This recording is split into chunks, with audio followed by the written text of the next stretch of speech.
Yeah, at long last, after hiding the document like it was an Ark of the Covenant, the DNC finally releasing their long-awaited autopsy and what went wrong for Kamala Harris in 2024. It's nearly 200 pages long, chock full of embarrassing errors, spelling mistakes, and even a blank page labeled conclusion.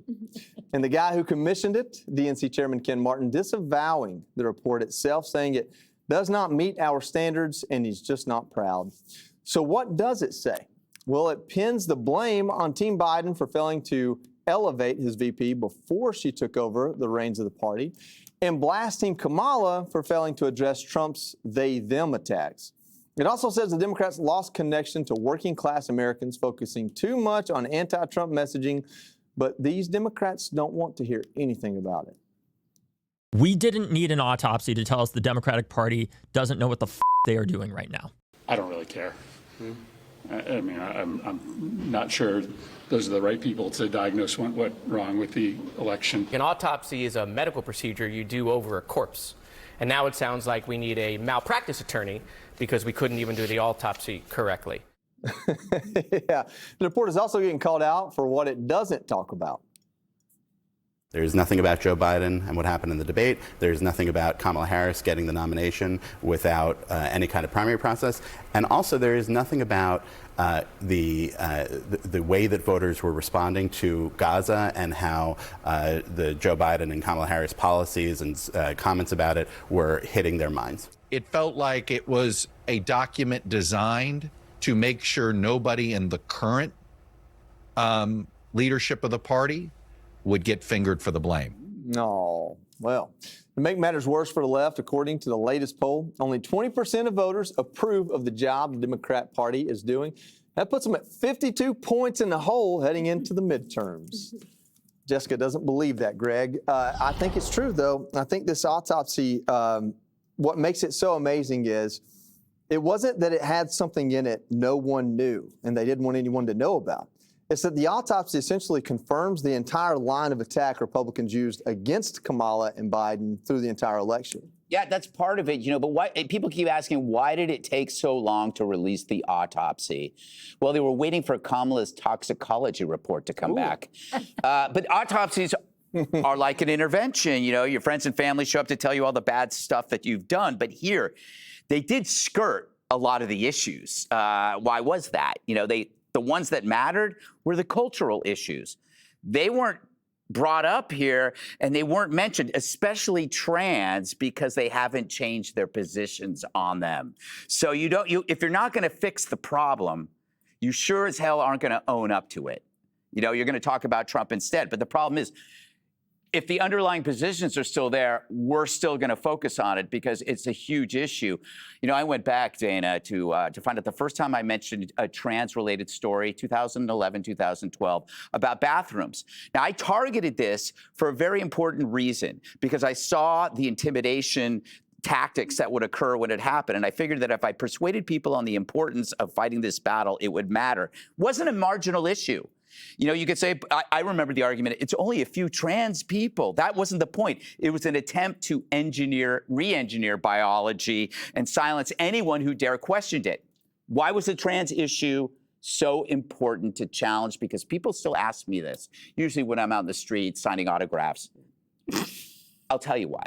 It diagnosed and it exploited the fatal flaw of cultural relativism.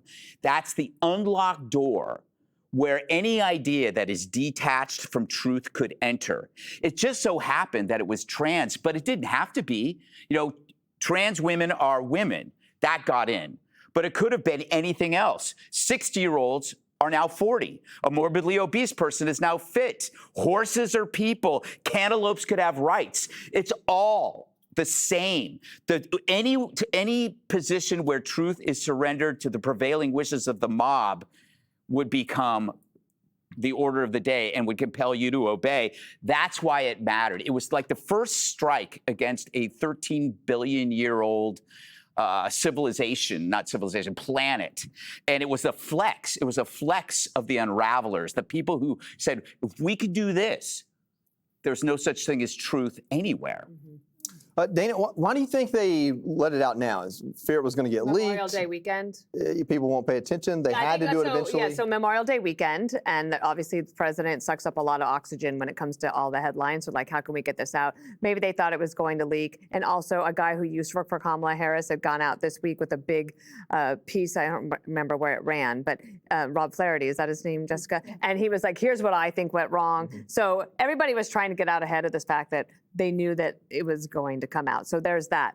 On the they, them ad, so Adam Schiedler from TAG, that's the group that put the ad together. And if I think the DNC would have been very wise, they should hire Adam and his team to say, okay, here's the ad we would make about you today going into the midterms. They don't have to release it, but pay them, create the ad, and to know exactly what they're up against. It's be like, there's something, it's called something in corporate jargon where you would do that. But to me, Opposition research, maybe, or where you workshop it or something. So that way, at least they would know those in the what's Marine Corps would coming. say you war game it. That's war what you're game it, war okay, game. war That's game. what they say. But the other thing is, as Greg has said, like, or you could watch The Five. Yeah. Yes. Because everything that is, I was reading this, all the like bullet points from this. I'm like, these are all the things that we're saying, not because we're geniuses, but because they were obvious. Yeah. Or you could talk to a guy.